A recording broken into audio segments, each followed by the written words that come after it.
Cuando por fin entendemos el volumen aparece otro problema: usarlo de la misma manera en los distintos escenarios.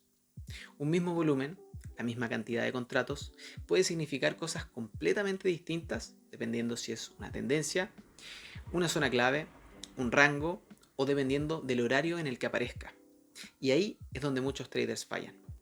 El volumen no se lee solo, se lee dentro de una estructura. Ahora, el volumen no es el foco, lo es dentro de un contexto. Y en los próximos videos iremos desgranando paso a paso qué es lo que hay que tener en cuenta.